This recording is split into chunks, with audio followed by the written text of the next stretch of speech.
జై శ్రీకృష్ణ అండి అందరికీ. మనం గీతా ఒలింపియాడ్ 2025 కోసమని ఇప్పుడు 5వ అధ్యాయం కర్మ సన్యాస యోగో నామ పాడుకోబోతున్నామండి. అందులో ఉన్న విషయాలు ఏంటో ఇప్పుడు చూద్దాం. ముందు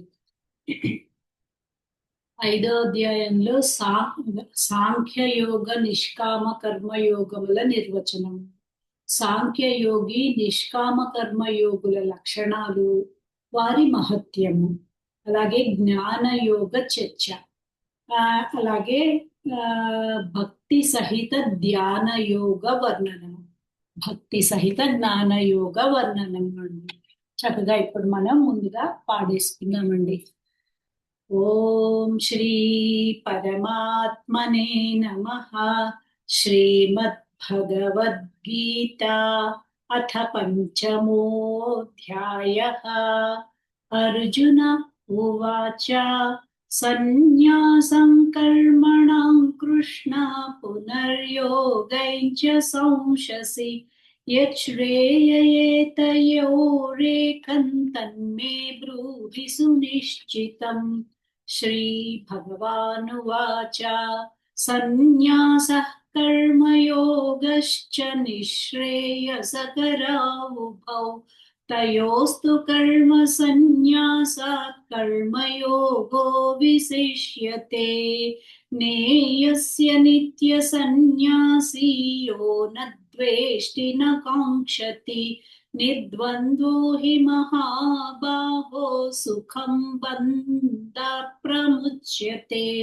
साङ्ख्ययोगौ पृथक् बालाः प्रवदन्ति न पण्डिताः.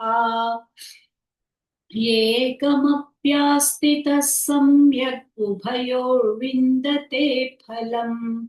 यत् साङ्ख्यै प्राप्यते स्थानं तद्योगैरपि गम्यते. एकं साङ्ख्यं च योगं च यः पश्यति स पश्यति. सन्न्यासस्तु महाबाहो दुःखमाप्तुमयो गतः. योगयुक्तो मुनिर्ब्रह्मणचिरेणाधिगच्छति. योगयुक्तो विशुद्धात्मा विजितात्मा जितेन्द्रियः. सर्वभूतात्मभूतात्मा कुर्वन्नपि न लिप्यते. नैव किञ्चित् करोमीति युक्तो मन्येत तत्त्ववित्.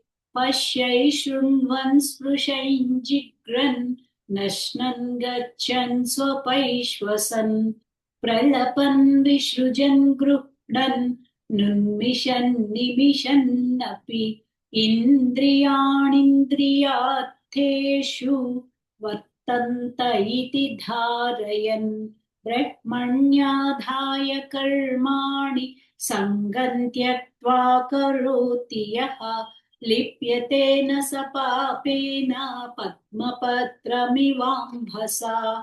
कायेन मनसा बुद्ध्या केवलैरिन्द्रियैरपि योगिनः कर्म कुर्वन्ति सङ्गं त्यक्त्वात्मशुद्धये.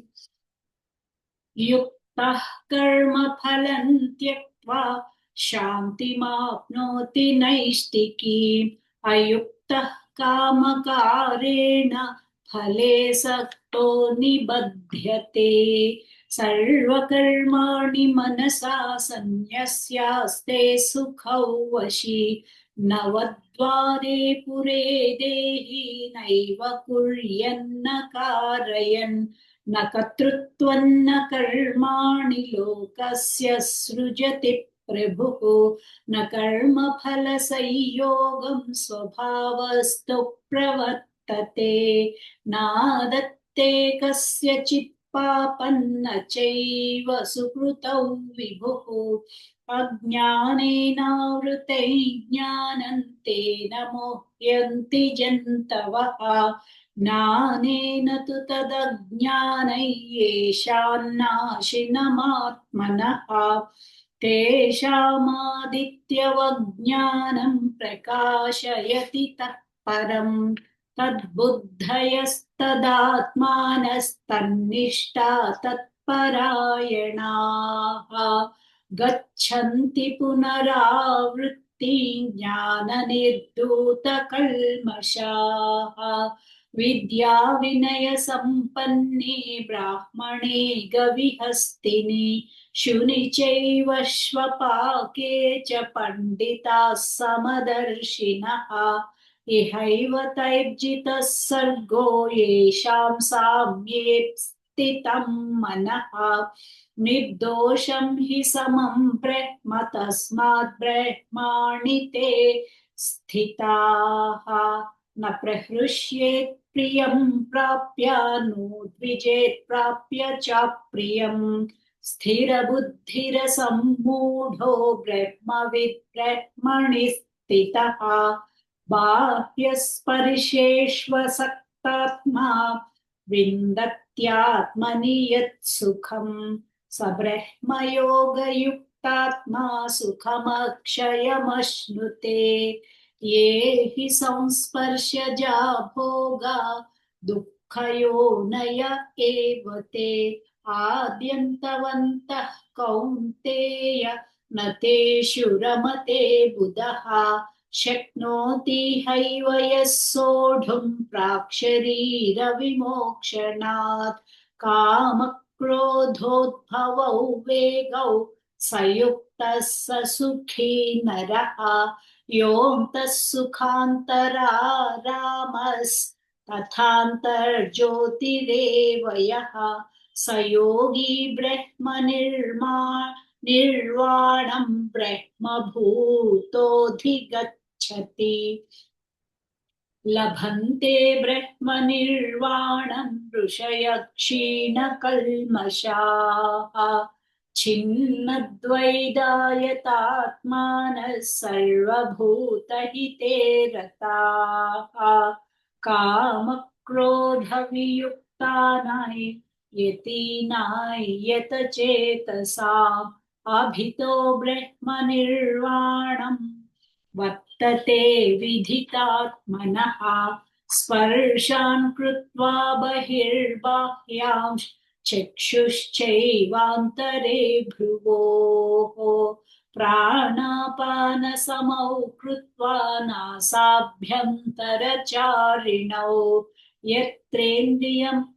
यतेन्द्रियमनोबुद्धिर्मुनिर्मोक्षपरायणः विगतेच्छाभयक्रोधो यः सदा मुक्त एव सः भोक्तारय्यज्ञतपसां सर्वलोकमहेश्वरं सुहृदं सर्वभूतानां ज्ञात्वा मां शान्तिमृच्छति ॐ तत्सदिति श्रीमद्भगवद्गीतासु उपनिषत्सु ब्रह्मविद्यायां योगशास्त्रे श्रीकृष्णार्जुनसंवादे कर्मसन्न्यासयोगो नाम पञ्चमोऽध्यायः।